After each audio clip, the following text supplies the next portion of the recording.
Gloria a Dios. Iglesia, buenos días. Para mí es un gusto poder estar aquí compartiendo la palabra del Señor en esta mañana y poder disfrutar juntos de lo que hoy el Señor tiene para hablarnos. Quiero pedirle que por favor cierre sus ojos y vamos a poner este tiempo en manos del Señor. Padre, te damos gracias por esta mañana. Ponemos en tus manos, Señor, la exposición de tu bendita palabra. Te pedimos que hables, Señor, a cada corazón, que la palabra que traes hoy, Señor, sirva para acomodar, Señor, aquellas cosas que están en mi corazón y que tal vez no están alineadas a lo que tú demandas de mí. Hoy, Señor, nos exponemos a tu verdad para que tú nos hables, para que tú nos ministres, Señor, pero sobre todo, para que tú produzcas en nosotros, Señor, los cambios que son necesarios para agradarte y para habitar siempre en tu presencia. Ese es nuestro deseo, Dios, como iglesia, como personas, como familias. Señor, habitar siempre en tu presencia, habitar siempre, Señor, en tu morada. Te bendecimos, Dios, y te damos gracias por tu presencia entre nosotros y te honramos en el nombre de Cristo Jesús. Amén y amén. Salmos capítulo 27, versículo 4. Es el versículo alrededor del cual vamos a estar girando en esta mañana y en el cual nos vamos a detener un par de oportunidades. Salmos capítulo 27, versículo 4. Y dice así la palabra del Señor: una cosa he demandado al Señor, esta buscaré, que esté yo, ¿en dónde? En la casa de Jehová todos los días de mi vida. Ahora ahí dice por qué, ¿no? Para inquirir para contemplar la hermosura del Señor y para inquirir, para buscar, para habitar en su templo. Nuestro pastor viene hablándonos, acaba de comenzar una serie acerca de las casas que visitó Jesús. No sé si usted, al igual que yo, fue confrontado, pero pues a mí me hizo reflexionar al respecto de qué tan buen anfitrión soy con el Señor. Vimos cómo el Señor Jesús visitaba algunas casas y el efecto que producía cada vez que Él llegaba a un hogar, cada vez que llegaba a una casa, y cosas maravillosas sucedían. Y meditando en esto a lo largo de estos días, pues el Señor me hizo una pregunta interesante. Me dijo: ¿y qué tal si cambiamos los papeles? ¿Y qué tal si en lugar de pensar en que yo vaya y visite tu casa, tal vez nos sentamos tú y yo a hablar acerca de cómo es tu actitud, cómo es tu corazón cada vez que tú visitas la mía? Y la cosa comenzó a ser interesante. Hablé con el Señor y estuvimos conversando acerca de cómo es mi actitud, cómo es mi corazón cuando vengo de visita a su casa, cuando tengo la oportunidad de estar en su santo templo y poder contemplar su hermosura, como vimos en el salmo que acabamos de leer. Y hablando de visitas, mi papá me contaba alguna vez la historia de una señora ya de edad. Yo no recuerdo si era familiar nuestra o no, pero cada vez que la invitaban a la casa, cada vez que le invitaban a una casa, pues la señora tan pronto entraba a la puerta comenzaba a mirar un lugar en donde podía quedarse. Y entonces comenzaba a mirar el sofá y dijo: ahí yo me puedo acomodar unos 3 días. Y lo que buscaba era dónde tomar posada. Y una visita, mi pastor nos ha enseñado que las visitas son como las medias, ¿no? Después de 3 días ya huelen feo. Sin embargo, lo que Dios espera de nosotros es que seamos unos visitantes o unos huéspedes permanentes en su casa, que podamos habitar permanentemente en su presencia. Así que, sin más preámbulos, hoy vamos a hablar acerca de la casa en la que Jesús habita, y ese es el título de mi mensaje en esta mañana: la casa en la que Jesús habita. Y yo no sé, por ahí vi algunos niños muy curiosos acerca de esta estructura, de esta maqueta que se encuentra allí, que ya el equipo de audiovisuales nos va a presentar en unos momentos. Y esto era la figura y sombra de lo que hoy estamos haciendo en la actualidad. Más o menos sobre el año 1500 antes de Cristo, o sea, hace muchísimos años, Dios decidió que quería habitar en medio de su pueblo. Usted recordará que el pueblo de Israel salió de la esclavitud de Egipto y estuvo atravesando el desierto durante algunos años, 40 para ser más exactos, y durante esa travesía el pueblo habitaba en tiendas. Muy poco tiempo después de haber salido de la esclavitud, Dios se encuentra con Moisés y le dice: ¿sabes qué, Moisés? Prepara el pueblo porque yo quiero habitar en medio de ellos. Yo quiero hacer mi tienda junto a las de los demás. Quiero estar en el centro. y quiero ser el vecino de alguna forma de todo mi pueblo, quiero habitar entre ellos. Y le dio a Moisés unas instrucciones bien específicas que comienzan en Éxodo capítulo 25 y de allí en adelante varias porciones, a la cual nos vamos a ir refiriendo más adelante. Particularmente, el Señor le da una instrucción a Moisés en el versículo 8 de Éxodo capítulo 25 y le dice Dios a Moisés: ¿sabes, Moisés? Yo quiero que me hagan un santuario y yo voy a habitar en medio de mi pueblo, yo voy a habitar en medio de ellos. Y le da unas instrucciones bien específicas. Ahora, algunos tal vez tendrán referencia por las películas de Semana Santa, ¿cierto? Entonces, atravesando el desierto y las carpas que cargaban y los animalitos que sacrificaban y demás, pero todo esto no era más sino la figura y sombra de lo que hoy estamos haciendo hoy. Y es un lugar en el cual el pueblo venía para presentarse delante de Dios, para buscar su presencia y poder tener comunión con Él. Lo interesante de esto es que ese lugar que hoy llamamos iglesia estaba en el centro del campamento. De alguna forma es como si todos nosotros estuviéramos viviendo alrededor de esta edificación. Y había una distribución, ciertas familias estaban al norte, otras al sur, unas al este y otras al oeste, y estaban acomodadas de acuerdo a unas indicaciones que el Señor les entregó. Este lugar se llama el tabernáculo. Y no sé si nos ayudan por favor allí con una perspectiva del lugar para que todos puedan verlo y lo mismo las personas que nos ven a través de internet. Una vez terminada la construcción de esta casa que ya vamos a presentar, el Señor decide acampar en medio de ellos, decide poner su gloria sobre ellos. Usted recordará que tan pronto sale el pueblo de Israel del desierto, hay una nube que los acompaña y tan pronto ellos van saliendo, van caminando por el desierto, hay una nube que les va cubriendo los rayos del sol y por la noche el fuego, esa nube es una antorcha, se convierte en una antorcha que comienza a traer calor en las noches tan frías del desierto. Y esta nube les va acompañando, va caminando, el pueblo va caminando y la nube les va guiando, va caminando a la par con ellos, pero llega un momento en donde Dios dice: quiero reposar en medio de mi pueblo. Construyen esta edificación, ya vamos a hablar acerca de sus componentes, y tan pronto termina la construcción de la misma, Dios decide morar en ese lugar, en esa tienda. Éxodo capítulo 40, versículos 34 al 38, menciona lo que sucedió aquel maravilloso día. Éxodo capítulo 40, versículos 34 al 38. Dice así la palabra del Señor: entonces una nube cubrió el tabernáculo de reunión y la gloria de Jehová llenó el tabernáculo. Y no podía Moisés entrar en el tabernáculo de reunión porque la nube estaba sobre él y la gloria de Jehová lo llenaba. Y cuando la nube se alzaba del tabernáculo, los hijos de Israel se movían en todas sus jornadas. Pero si la nube no se alzaba, no se movían hasta el día en que ella se alzaba. Porque la nube de Jehová estaba de día sobre el tabernáculo y el fuego estaba de noche sobre él, a vista de toda la casa de Israel en todas sus jornadas. Maravilloso, maravilloso. Usted imagínese esto. Usted se levanta, tal vez 6 de la mañana, 7 de la mañana, 8 de la mañana, no sé a la hora que usted se levante, ¿cierto? Corre usted sus cortinas, ¿cierto? Se asoma, voltea a mirar hacia el centro del campamento de la ciudad donde usted está durmiendo y de repente ve que en la carpa más grande, la más lujosa, la más especial de todo el campamento, hay una nube que está reposando allí. Y de repente Moisés entra a hablar cara a cara con el Señor y comienzan a suceder cosas en ese lugar. Se hace de noche, está cayendo la penumbra, ¿cierto? Comienza a oscurecer el día y de repente esa nube, esa columna blanca que estaba sobre esta tienda, de repente comienza a iluminar como el fuego y comienza a encenderse porque está haciendo frío. Las noches en el desierto son tremendamente frías. Debería ser maravilloso poder tener de vecino al mismísimo Dios. ¿Usted se imagina eso? Maravilloso. Yo tengo un vecino, está a 2 apartamentos míos. Y yo sé que el vecino está porque el perrito ladra, ¿no? Entonces, y eso nos despierta a todo el mundo, ¿sí? Pero este vecino era un vecino maravilloso. Su gloria descendía, cuidaba, protegía al pueblo.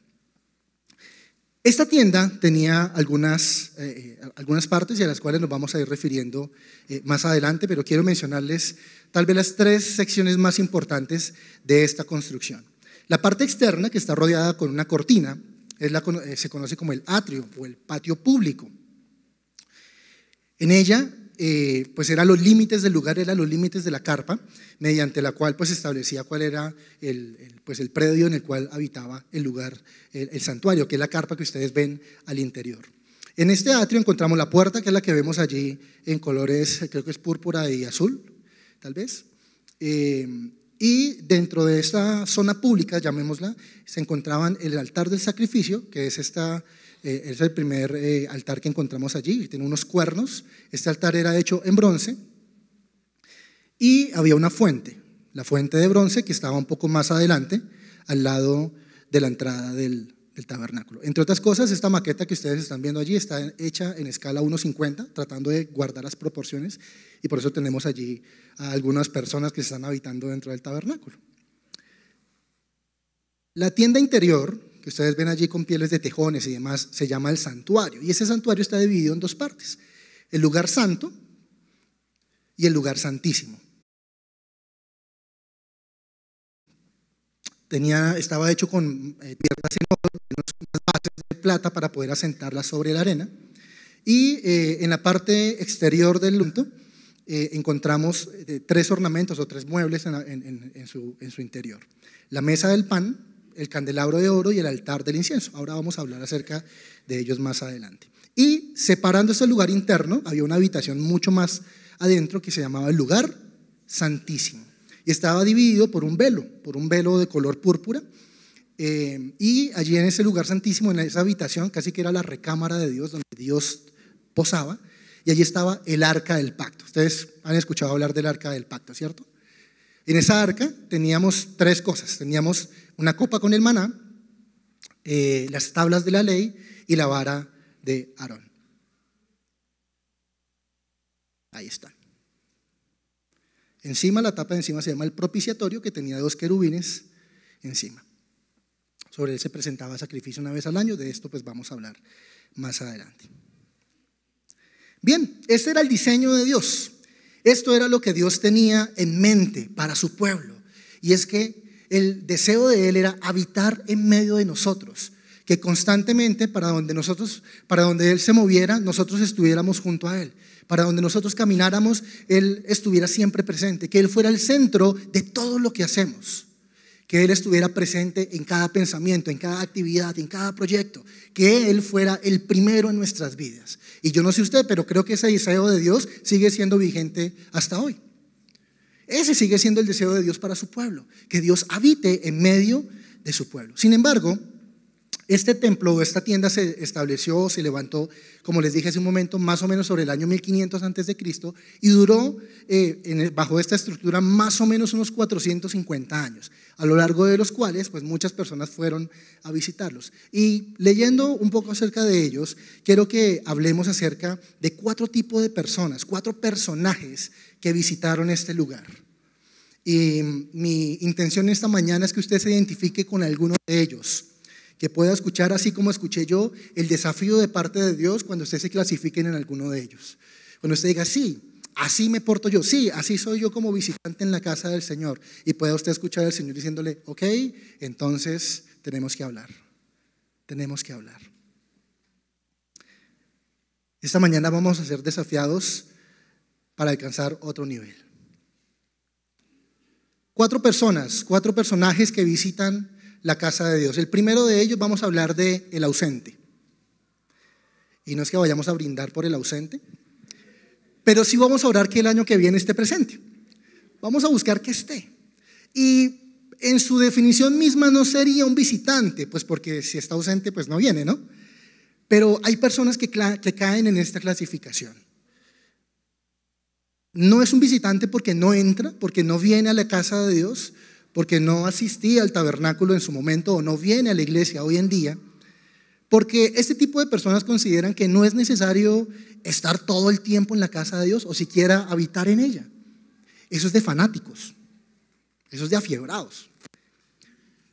Dios está en todas partes. No sé si ustedes han escuchado personas así o en algún momento han pensado de esta manera: pero ¿para qué tener que ir a la iglesia si en últimas Dios me escucha? No es que Dios está en todas partes, entonces yo ¿por qué no puedo orar en mi casa?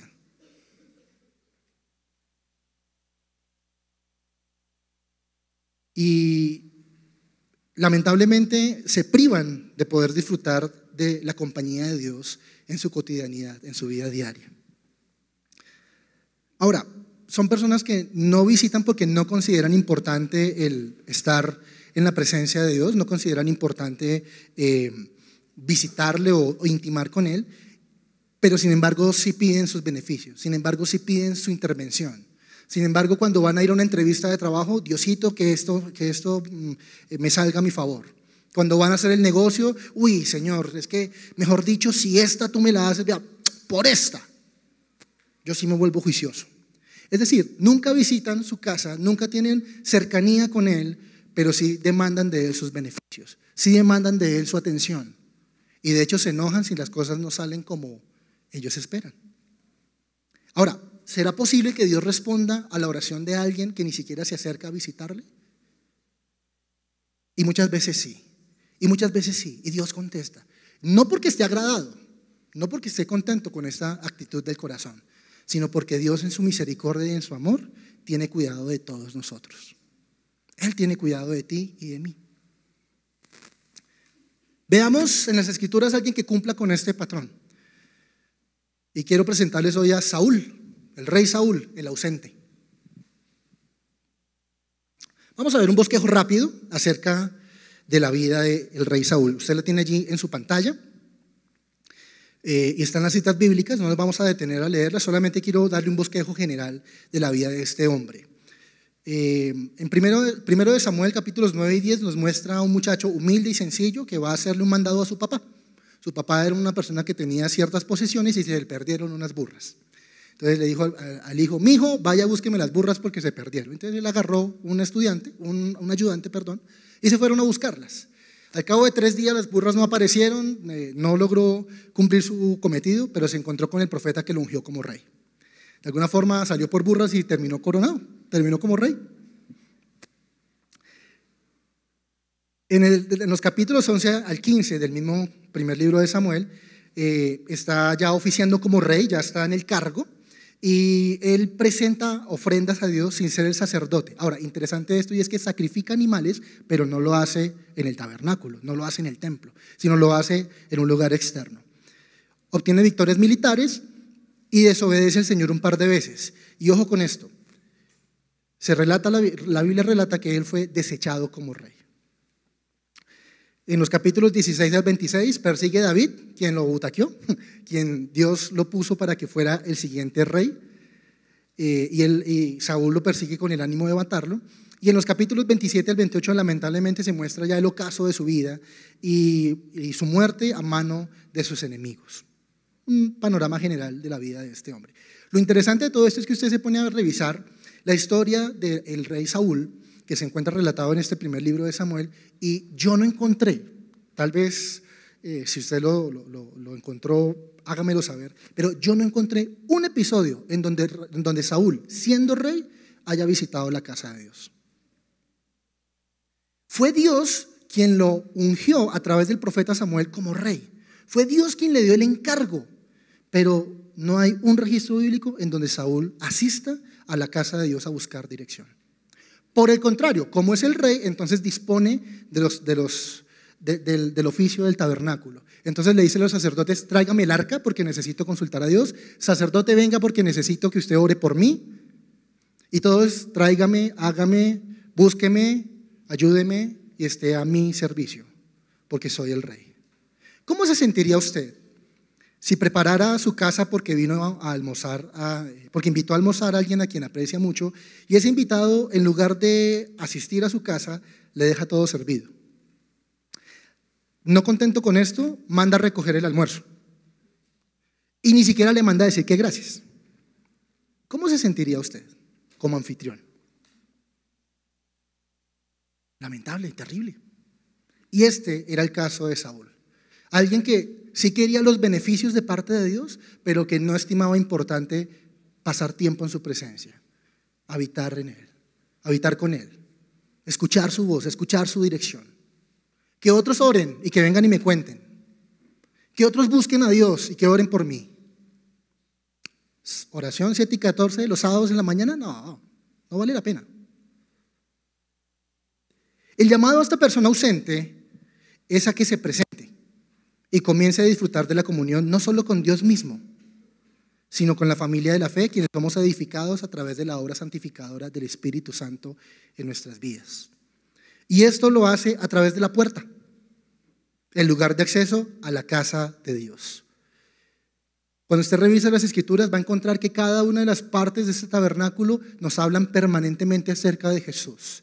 En Juan, capítulo 10, versículo 9, se nos dice: yo soy la puerta, hablando Jesús, y el que por mí entrare será salvo, y entrará y saldrá y hallará pastos.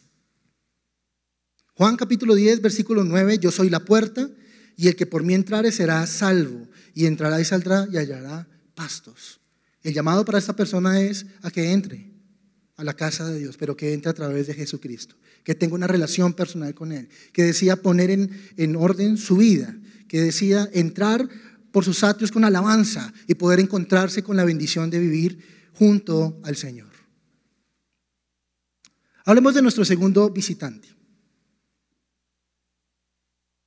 Nuestro segundo personaje de 4 que vamos a estudiar en esta mañana, que visita la casa de Dios. Y este personaje lo hemos titulado el ICBY. ¿Y cómo voy yo? ¿Y cómo vamos ahí? Sí. Este visitante solo se queda en la parte externa, en los atrios. A diferencia del anterior, quien tal vez merodea, simpatiza con el cristianismo, le parece chévere la vaina, pero no fanático, porque eso qué oso, ¿cierto? Este visitante abiertamente se declara cristiano. Abiertamente dice: sí, por supuesto que yo soy hijo de Dios, por supuesto que yo creo en la Biblia, por supuesto que yo creo en que Jesús murió y al tercer día resucitó, se levantó de los muertos. Participa en algunas actividades de la iglesia, pero con el objetivo de hacer lo que toca, de cumplir con las demandas, de hacerle chulitos a la lista de chequeo de lo que Dios demanda de mí, para satisfacer a Dios. Hablemos de un visitante con esas características. Veamos el perfil de Joab. Joab fue comandante del ejército de David. Allí en sus televisiones, en sus pantallas se encuentran el perfil de este personaje. Es sobrino del rey David, primero de Crónicas 2:16. En segundo de Samuel capítulo 8 se nos muestra que él comanda el ejército de David, pero también se nos cuentan o se nos muestran algunos detalles de su vida. Mató a Abner, un compañero de trabajo, ¿cierto?, que también era general. En segundo de Samuel capítulo 11 se nos muestra que conspiró junto a su jefe, al rey David, para asesinar a Urías, el esposo de la mujer con la que su jefe estaba adulterando. En 2 Samuel 18 mató a Absalón, el hijo de su jefe, del rey David, un hijo rebelde, desobedeciendo una orden directa que el rey le había dado. Cuando Absalón se levanta en contra de su papá, genera una revuelta, una guerra civil, hay un enfrentamiento militar y el rey es específico en dar una orden diciendo: tengan cuidado de mi hijo, tráiganlo, yo me encargo de disciplinarlo, pero tráiganlo con vida. Joab aprovecha que este joven queda engarzado en unas ramas de un árbol y él coge y le clava 3 dardos en el corazón y lo mata.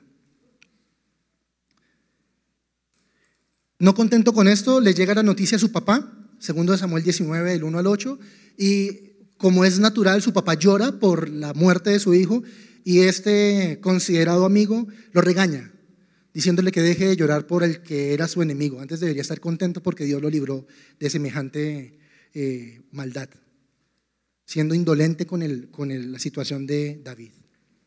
No contento con esto, después de que muere el rey David y se levanta su hijo como sucesor, el rey Salomón, apoyó a Adonías, aquel que estaba disputándose el trono con Salomón. O sea, traicionó a su papá, era desleal a él, y cuando viene la línea sucesora de su hijo, entonces se va para el bando contrario, para tratar de quitarle el reinado. Y tal vez lo más triste de todo esto es que en 1 de Reyes capítulo 2, versículos 28 al 30, se nos relata que este hombre muere en el atrio del tabernáculo, en la parte interna, agarrado asido de los cuernos del altar de bronce. La pregunta es: ¿y este hombre estaba en la iglesia? Tal vez su cuerpo sí, pero ¿y en su corazón? Porque basta solamente con mirar el perfil de este hombre para saber que era, aunque era alguien que asistía a la congregación, aunque era alguien que presentaba sacrificios, porque esto era lo que pasaba en ese altar, se sacrificaban los animales para pedir perdón por los pecados del pueblo. Una cosa era lo que se hacía en el templo y otra cosa era su prontuario criminal. Otra cosa era su testimonio de vida. Otra cosa era la manera en la cual se comportaba. De alguna forma, su testimonio público no coincidía con lo que hacía al interior de la congregación. Como les dije hace un momento, cada uno de los componentes del tabernáculo nos hablan de Cristo. Y no sé si ustedes han escuchado en los evangelios que se llamaba a Jesús como el Cordero de Dios. Y esta expresión viene porque en este altar que estamos viendo ahí en pantalla se sacrificaban corderos para quitar el pecado del pueblo. Cristo fue sacrificado por nosotros una vez y para siempre, para perdonar nuestros pecados y limpiarnos de toda maldad. Joab asistía y veía esta ceremonia y decía, sí, claro, no, hay que ir a la iglesia para pedir perdón, porque es que el que peca y reza empata.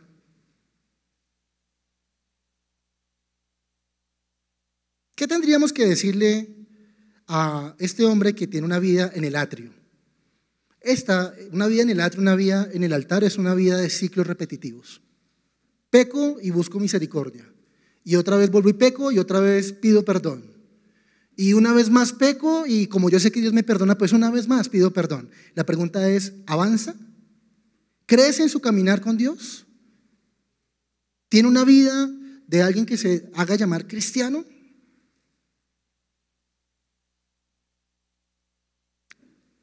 Además, no disfruta de la vida abundante que Cristo compró por nosotros en la cruz del Calvario. Es una vida religiosa, porque es una vida que basa su seguridad en el hecho de hacer lo que toca en la iglesia, como si con eso satisfaciéramos las demandas de parte de Dios.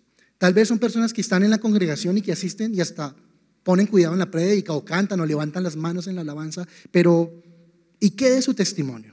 ¿Y qué de lo que está pasando? De nada le sirvió a este hombre estar agarrado de los cuernos del altar en donde se pedía perdón, porque allí las consecuencias de su pecado le alcanzaron. Este hombre murió en el altar porque pensó que allí se podría resguardar de aquel que estaba vengando la sangre de Abner, el hombre que él había matado tiempo atrás. Y él pensó que adentro de la iglesia, como aquí no saben, como no pasa nada, como yo aquí puedo ocultarme, pues iba a caer o iba a ser libre de las responsabilidades de mi comportamiento. La Biblia dice que Dios no puede ser burlado. Todo lo que el hombre siembra, cosecha. Primero de Samuel capítulo 15 versículo 22 nos habla el Señor acerca de estas personas. El profeta Samuel dice lo siguiente: si complace el Señor, se complace Jehová, primero Samuel 15, 22. Se complace Jehová tanto en los holocaustos y víctimas como en el que se obedezca a las palabras de Jehová. Ciertamente el obedecer es mayor que los sacrificios y el prestar atención que la grosura de los carneros.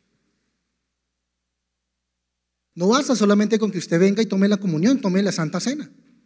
No basta con que solamente levantemos las manos. No basta con que solamente tomemos nota o hagamos el devocional. Debe ser mucho más allá. Debemos poner en práctica lo que Dios nos habla permanentemente.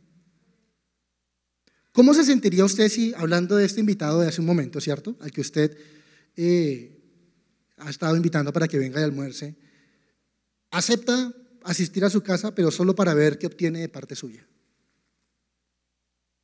Usted le rogó, le dijo, venga, bueno, yo le mando el almuerzo, pero venga, visíteme, quiero que charlemos.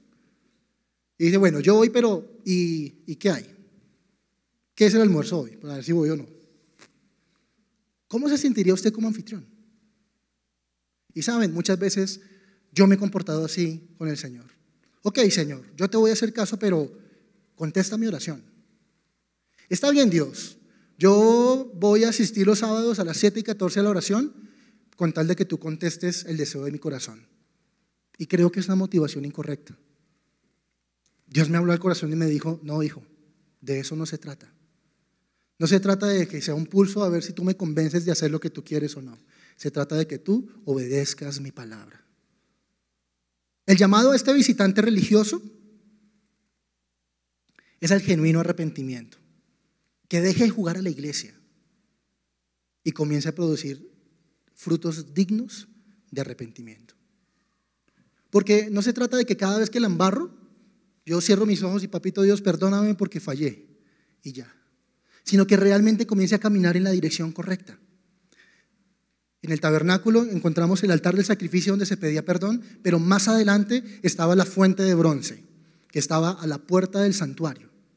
Y esa fuente de bronce era un lugar en donde los sacerdotes, antes de entrar al santuario, a la tienda interna, ellos examinaban sus vestimentas, examinaban sus vestidos y revisaban si estaban limpios, si estaban presentables para poder entrar a la presencia de Dios. Y si no lo estaban, tomaban el agua de esta fuente y se aseaban para poder entrar en su presencia. Esto nos habla de un genuino arrepentimiento.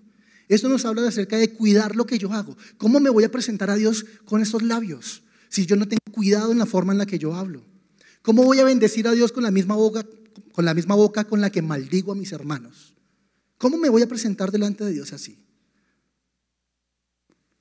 Ahora, hay esperanza para personas en esta condición. Primera de Juan capítulo 1, versículo 9. Si confesamos nuestros pecados, Él, el Señor Jesús, es fiel y justo para perdonarlos y limpiarnos de toda maldad. Primera de Juan capítulo 1, versículo 9. Si confesamos nuestros pecados, si de verdad nos arrepentimos, si de verdad en el corazón hay un selah, hay un momento de reflexión en donde decimos, sí, lo que estoy haciendo a Dios no le agrada, no me estoy comportando como Él quiere, yo necesito de su perdón. Y hoy, tal vez en la iglesia no tenemos físicamente una fuente de bronce como estaba en el tabernáculo, pero quiere que le diga algo, en su casa y en la mía tenemos una fuente de bronce que es la palabra de Dios. ¿Con qué limpiará el joven su camino? Con guardar su palabra. Y no solamente el joven. ¿Con qué limpiaremos nuestro camino? ¿Con qué revisaremos? ¿Contra qué nos compararemos para saber si mi vida es acepta delante de Dios o no? Contra su estándar, contra lo que dice Dios en su palabra. No contra lo que a mí me parece, no contra lo que yo creo que está bien. No, ¿qué dice Dios? ¿Qué dice Dios? Visitante número 3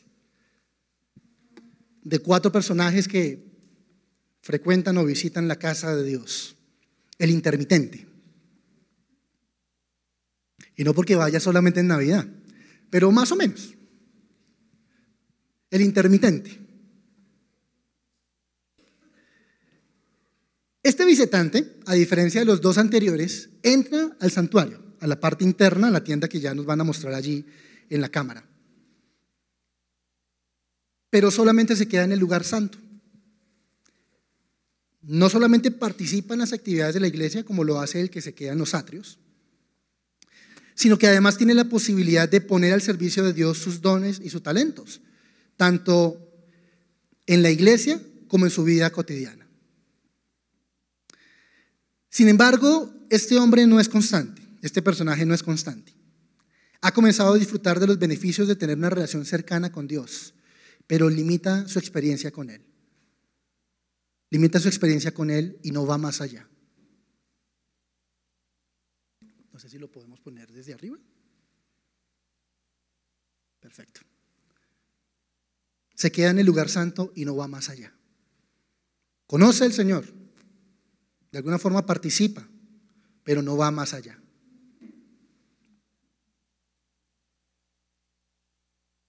Hace lo que le pidan que haga y no más de allí. Hablemos del perfil de un visitante de estas características.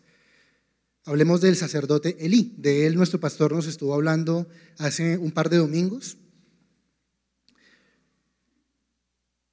Y solamente quiero mencionar algunos aspectos. Si usted quiere ahondar en la vida de este personaje, le invito a que busque en YouTube las predicaciones al respecto.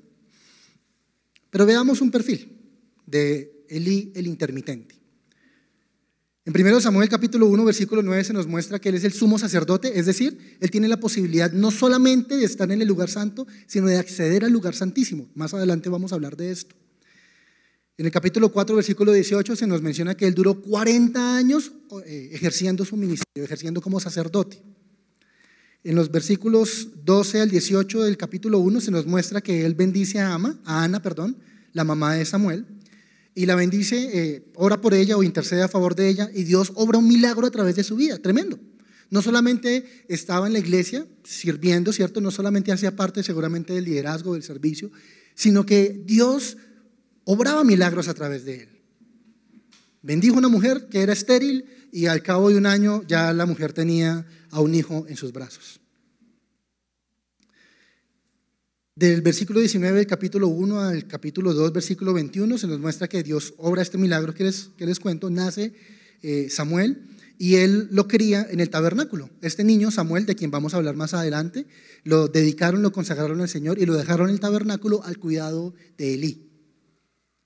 Y en el capítulo 4 del mismo libro se nos muestra en el capítulo 3 se nos muestra que este hombre no reprendía a sus hijos por su mal comportamiento, no les llamaba la atención.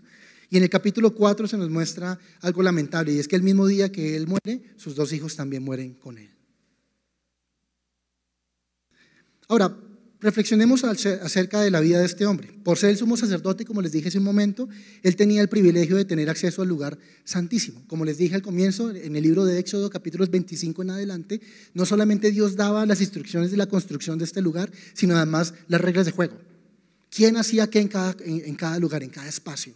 Y Dios constituyó a un sumo sacerdote para que estuviera delante del pueblo y él tuviera la posibilidad de ingresar al lugar santísimo a presentar el sacrificio por el perdón de los pecados del pueblo. Él tenía el privilegio de entrar al lugar más privado, más secreto, más reservado del santuario, y era el lugar santísimo.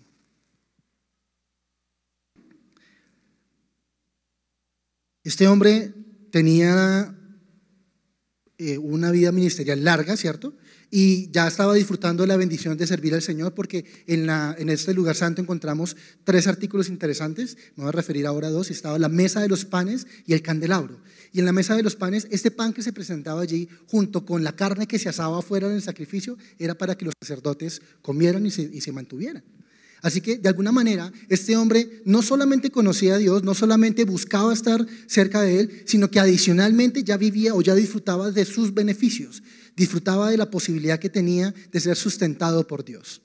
Ahora, no solamente tenía sustento en lo físico y material, sino también en lo espiritual, porque el candelabro, esta lámpara con 7 brazos que ustedes ven allí, tenía que estar prendida constantemente, reflejando la dirección que el Señor daba para el pueblo.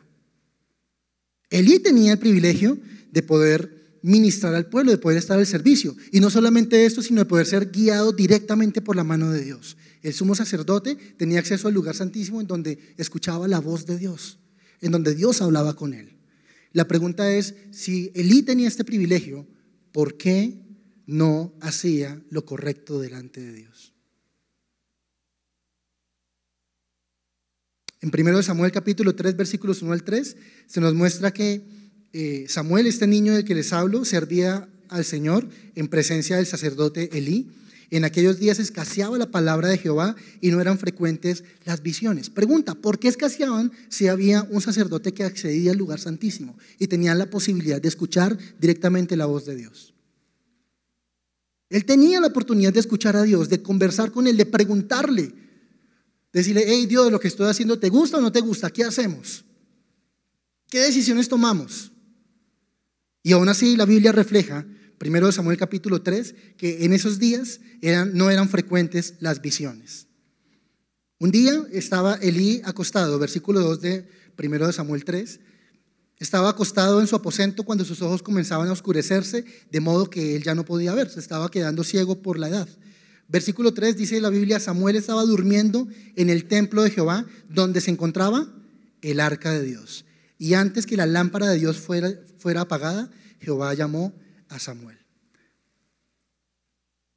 Esta lámpara tenía que estar prendida constantemente, y de hecho la responsabilidad del sacerdote era buscar que nunca se apagara esa lámpara.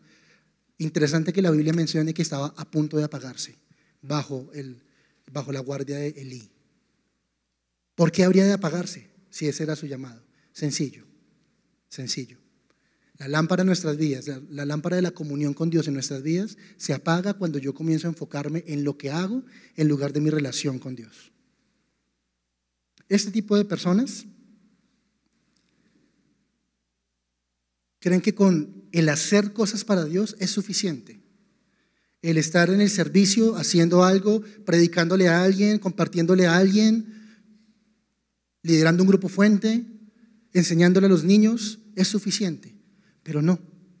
Apocalipsis capítulo 2, versículos 4 al 5, dice el Señor fuertemente en contra de este tipo de personaje: pero tengo contra ti que has dejado tu primer amor.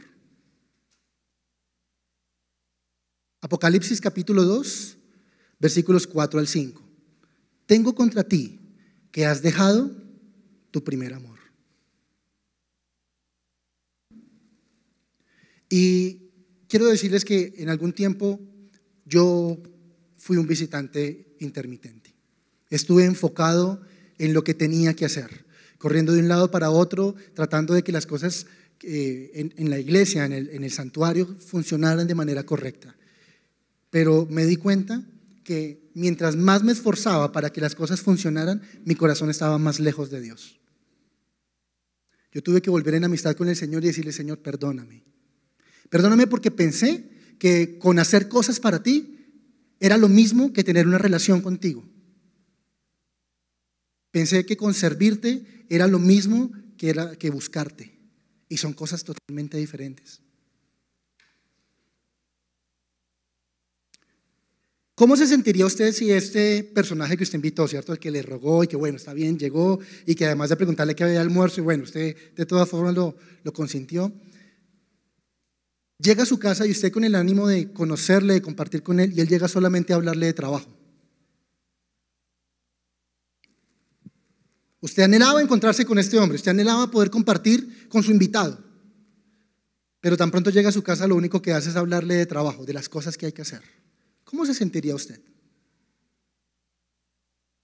El llamado a este visitante intermitente es a la comunión diaria, a fortalecer su relación con el Señor, no solo por su oficio, por lo que hace, sino por amor a Jesús.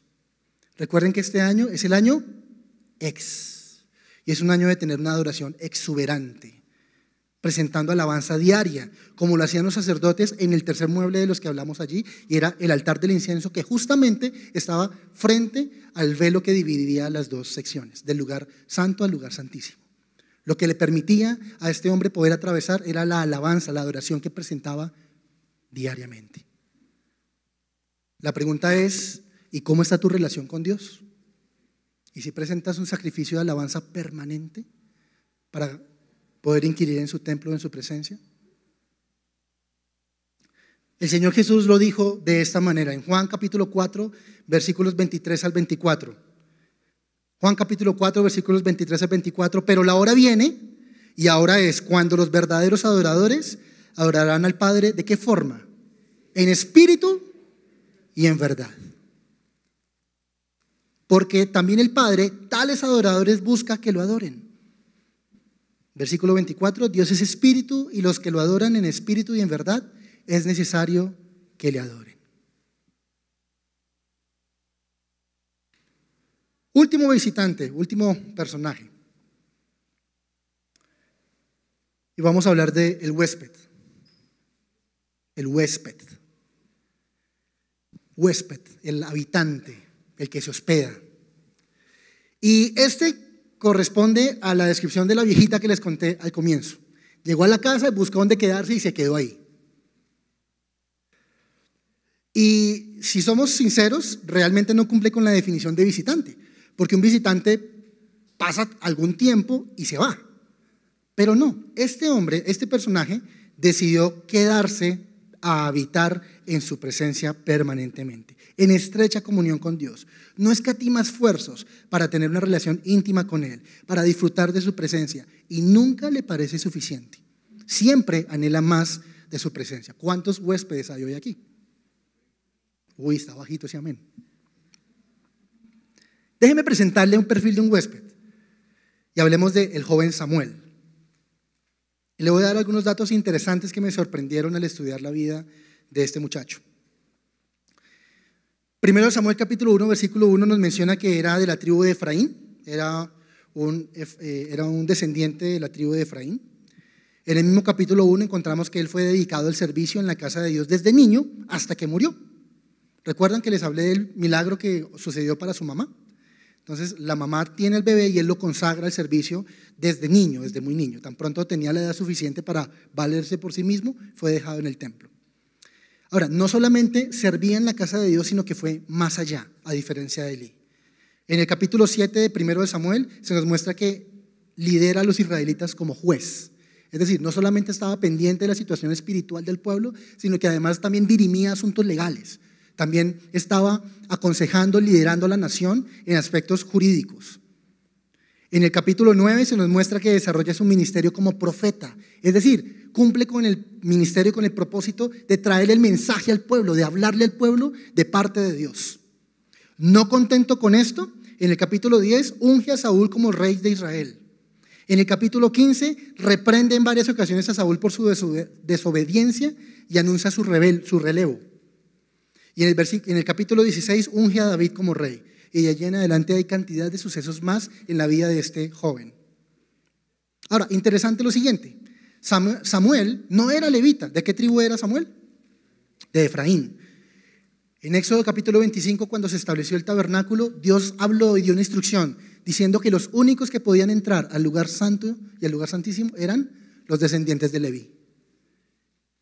Eran los levitas. Y Samuel no era levita. Ahora, no solamente no era levita y estaba en el santuario, dormía en el santuario. Esto no lo hacía ni siquiera el sumo sacerdote, que era Elí. No lo hizo ni siquiera Moisés. Cuando usted revisa en Éxodo capítulo 26, va a encontrar que la distribución de las tribus alrededor del campamento, Moisés y Aarón tenían su tienda y la tenían a la puerta del tabernáculo, y alrededor el resto del pueblo. Ni siquiera Moisés, que eran panas pues con Dios, dormía dentro del santuario. Quien dormía dentro del santuario era Samuel, un niño. Ahora, no solamente dormía en el santuario, la Biblia deja ver una perla bien interesante, y es que dormía en el santuario, pero por si le queda duda de dónde dormía, dice la Biblia, donde estaba el arca de Dios. Dormía en la parte más privada, en la habitación, si se puede decir, donde moraba Dios. Yo no sé de ustedes, pero cuando yo era niño, yo despertaba muy temprano, de hecho más temprano que ahora de viejo. Me levantaba y lo primero que yo hacía era correr y meterme en la cama de mis papás, arruncharme desde allá, ¿cierto? Porque, ¡ay, qué delicia! ¿No? Uno correr y acostarse en la cama del papá y de la mamá y estar allí. Y esto hacía Samuel. Samuel puso su tienda, seguramente su estera, no sé dónde dormía, y la ponía al lado del arca, allí, arrunchadito con el Señor. Y no solamente eso, sino que lo escuchaba hablar. La Biblia nos relata que en 3 oportunidades, Dios lo llamó por nombre y él no supo identificar quién era el que lo estaba llamando porque no estaba acostumbrado a escuchar su voz. Pero tan pronto Samuel entendió, a través de lo que Elí le aconsejó, dijo: heme aquí, Dios, ¿qué quieres de mí? Habla, yo te voy a prestar atención. Y de allí en adelante forjaron una amistad inquebrantable. Tanto que la fama de su ministerio se debía a que él escuchaba la voz de Dios, y no solamente la escuchaba, sino que la ponía en práctica. El pueblo reconocía en Samuel a un hombre íntegro, y no solamente un hombre íntegro, sino un hombre que era respaldado por lo que Dios decía. A él le preguntaban por un consejo: Samuel, ¿qué te parece si hacemos esto o hacemos aquello? Yo: déjame consulto a Dios. Preguntaba al Señor y decía: mira, lo que Dios me dice es que hagamos esto, y tal cual pasaba. ¿Por qué? Porque era un hombre que escuchaba la voz de Dios, porque era un hombre que estaba atento a la voz de Dios. ¿Quieres ser este tipo de visitante? Salmos capítulo 23, versículo 6 dice: ciertamente el bien y la misericordia me seguirán todos los días de mi vida, y en la casa de Jehová moraré por largos días. Salmos 23, 6. Y yo creo que esta era la proclama en el corazón de Samuel. Él no compuso este salmo, pero les aseguro que ese era el cántico de su corazón. Yo quiero habitar permanentemente en la casa de mi Dios. Quiero tener estrecha comunión con Él. Quiero caminar de su mano. Yo no quiero tomar una decisión sin antes consultarle a Él. Yo no quiero hacer nada que lastime su corazón. El miércoles, hablando con Osquitar, dijo una frase que atravesó mi corazón, y es que cada vez que pecamos le estamos dando una bofetada en el rostro a Jesús. Y este cuidado lo tenía Samuel. Samuel decía: no, yo no quiero hacer nada que me separe de la presencia de Dios. Y si en algún momento fallaba, inmediatamente corría a ajustar cuentas y decir: Señor, perdóname, perdóname.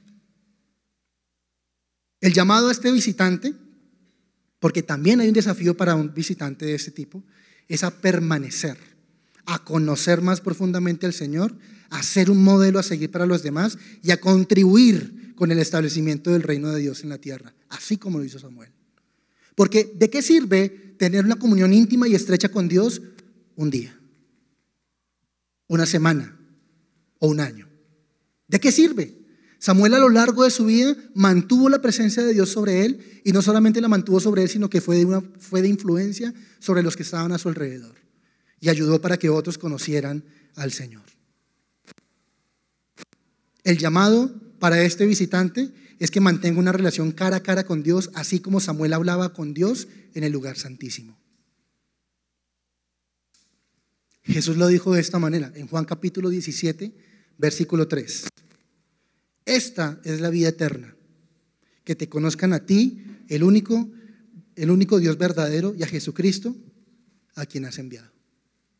En esto consiste realmente una vida de intimidad, en que conozcamos al Padre y que lo conozcamos a través de Jesucristo. Pongámonos en pie, por favor.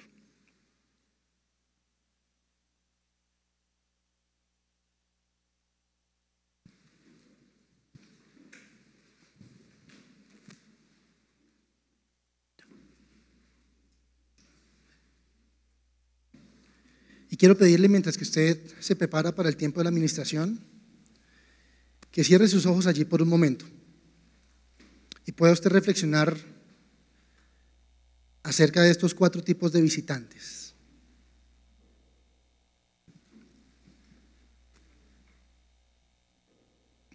Cuatro tipos de personas respecto de su relación con Dios, de su manera de acercarse a Dios. Y como le dije, mi propósito es que usted, al igual que yo, pueda identificarse en alguna de estas categorías. ¿En cuál de ellas se encuentra usted? ¿Qué tipo de visitante es usted en la casa del Señor? ¿Es aquellos de los que no se aparece por allá porque no lo considera importante? ¿O es de aquellos de los que solamente va a cumplir lo que toca, lo que corresponde? O quizás es de aquellos que va pero porque va a obtener algo a cambio. O por el contrario, es usted de aquellos de los que buscan fervorosamente habitar en su presencia.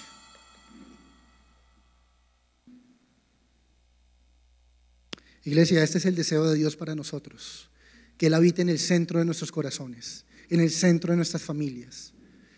Que su presencia sea la que nos dirija en cada momento, en cada paso. Que no seamos visitantes, sino habitantes en su presencia. Y si tú, al igual que yo, has reconocido que hay cosas por ajustar en tu relación con Dios, quiero pedirte que cierres tus ojos por un momento y hables allí con el Señor.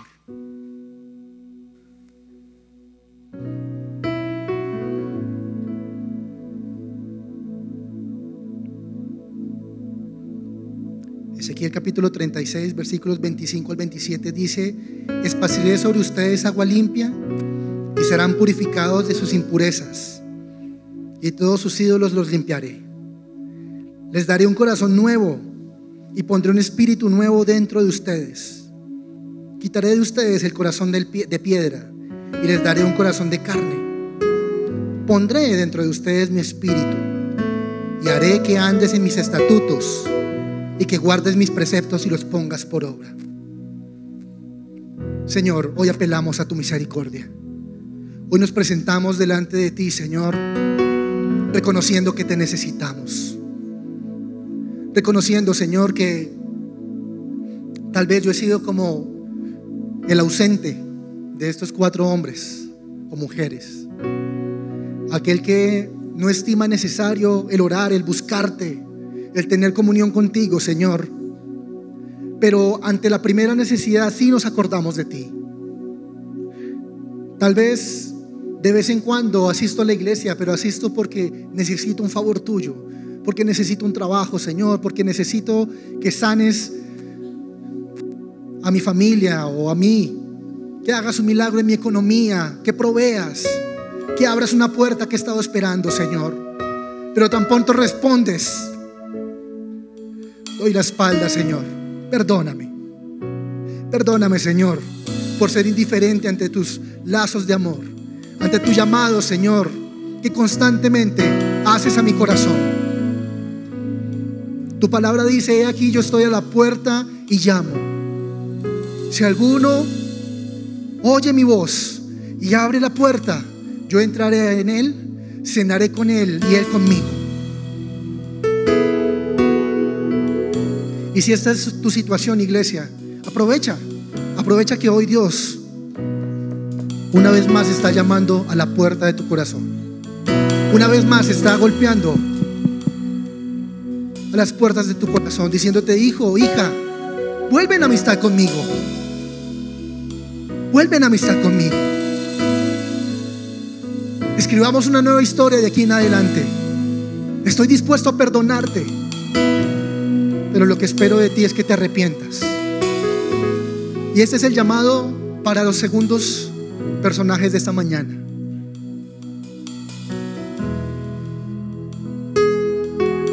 Los interesados, aquellos que solamente buscan los dones en sus manos, pero no al que bendice. Basta ya de jugar a la iglesia. Basta ya de creer que con simplemente orar de dientes para afuera pidiendo mi perdón es suficiente para transformar tu vida. El que confiesa sus pecados y se aparta de ellos alcanza misericordia. Es mañana de arrepentimiento, Señor, y hoy confieso mi maldad, Señor, y confieso mi pecado. Hoy confieso mi pecado, Señor.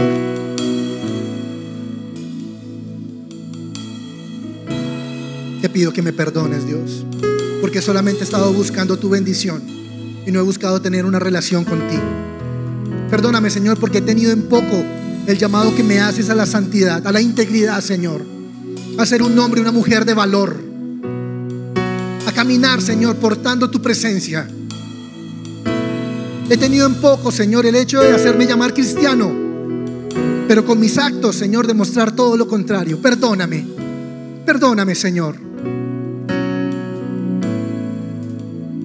Hoy entiendo, Señor, que tú te complaces en la obediencia a tu palabra.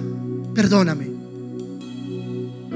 Perdóname, Señor, por ser como el tercer habitante de tu casa, visitante de tu casa, el intermitente, aquel que solamente sirve o hace, Señor, porque toca, porque me lo piden, pero no hay en mí iniciativa. Perdóname, Señor, porque solamente he llegado hasta el lugar santo, porque solamente me he conformado, Señor, con hacer cosas para ti, pero se me ha olvidado, Señor, tener una relación íntima contigo. Se me ha olvidado, Señor, entrar en tu presencia día a día, Señor, para contemplarte. Perdóname, Señor, porque me acostumbré al chaleco. Me acostumbré a servirte, Señor, y creer que con simplemente servirte era lo mismo que buscarte. Perdóname, Señor, perdóname. Perdóname, Señor, porque creí que con solamente leer la Biblia, Señor, y repetirla como loro, pero no permitir que baje a mi corazón, era suficiente. Perdóname. Hoy, Señor, me presento delante de ti como Isaías, diciéndote: heme aquí, Señor, heme aquí. ¿Qué quieres de mí, Señor? ¿Qué quieres de mi vida, Señor? Perdóname, Señor, por ser escaso, por no ser exuberante en mi servicio a ti, en mi relación contigo. Heme aquí, Señor. ¿Qué demandas de mí? ¿Qué quieres de mí, Señor? ¿Qué quieres de mi familia, Señor? ¿Qué quieres de mi casa? ¿Qué quieres de mí como padre, como madre, como hijo? ¿Qué esperas de mí, Señor? Porque estoy dispuesto a hacerlo. Ayúdanos, Señor, a ser habitantes de tu presencia, a que podamos decir como lo decía Elías: vive Jehová en cuya presencia estoy. Señor, yo no quiero ser un visitante. Yo no quiero ser alguien que ocasionalmente asiste a tu casa, Señor, a tu presencia. Quiero ser alguien que constantemente mora donde tú estás. Quiero, Señor, que mi casa, que mi corazón sean morada para ti, Señor. Yo quiero abrir mis ojos, voltear a mirar al centro de mi campamento y ver que la nube está allí, Señor. Ver que tú habitas en medio de mi casa, Señor, en medio de mi familia. Levantar mis ojos por las noches y saber que ahí está la columna de fuego, alumbrándome, calentándome, guiándome, acompañándome, Señor. Yo no te quiero por un rato, no te quiero por un momento, Señor. Te quiero constantemente en mi vida. Hoy, Señor, queremos estar habitando tu presencia permanentemente. Y si ese es tu deseo, iglesia, levanta tus manos y haz un compromiso con Dios en esta mañana, diciéndote: Señor, yo quiero estar en tu presencia. Yo quiero habitar en tu presencia, Señor. Perdóname porque no he habitado en ella, he estado de visita, pero hoy he comprendido, Señor, por tu palabra, que tú quieres más de mí, Señor.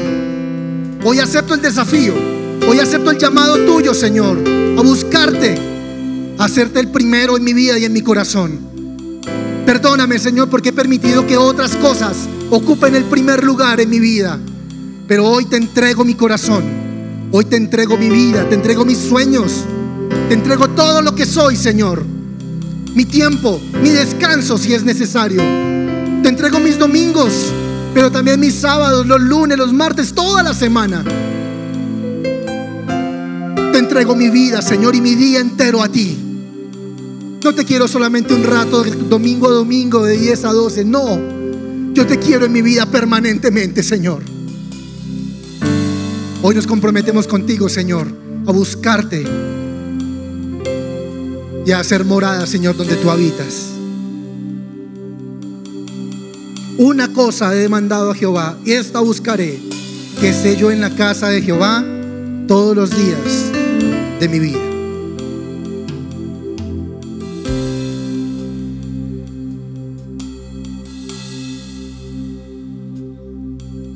¿Quién como tú en la tierra, oh Señor?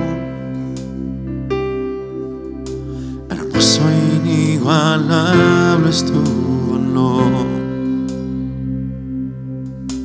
y nada en este mundo saciará.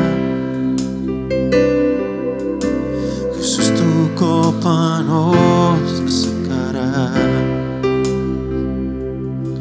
Tu presencia es el cielo para mí. Anhelamos tu presencia, Señor. Tu presencia es el cielo para mí.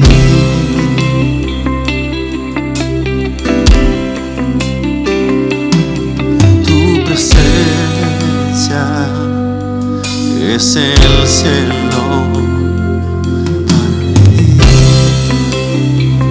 Queremos más y más de ti, Señor. Tu presencia es el cielo para mí. Tesoro de mi alma, tesoro de mi alma y corazón, es tu gracia aunque débil soy. De mis errores eres redentor, de mi futuro eres guardador. Tu presencia, tu presencia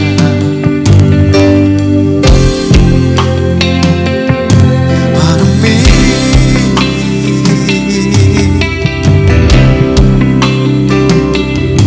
Tu presencia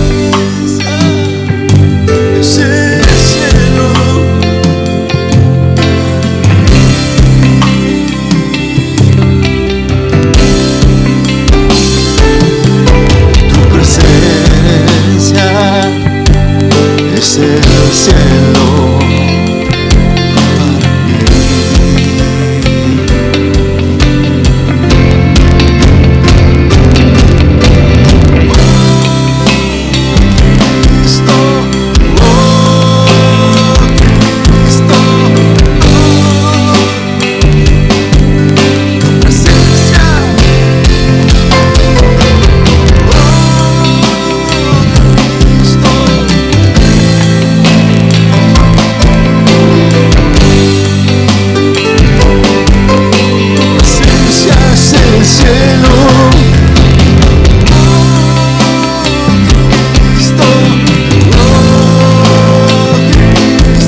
tus atrios, Señor.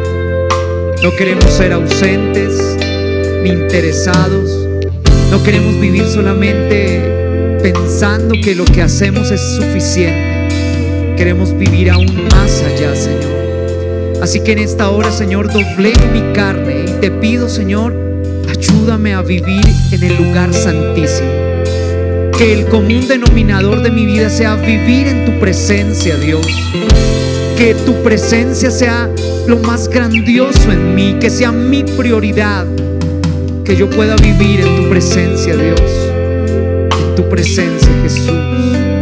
Tu presencia es el cielo para mí, oh Dios. Es lo más grandioso. Y te damos gracias por ella, Señor. Y como lo dijo Moisés, Señor, si tú no vas con nosotros, mejor no nos saques de aquí. Que tu presencia esté siempre con nosotros, hoy y siempre, en el nombre de Jesús.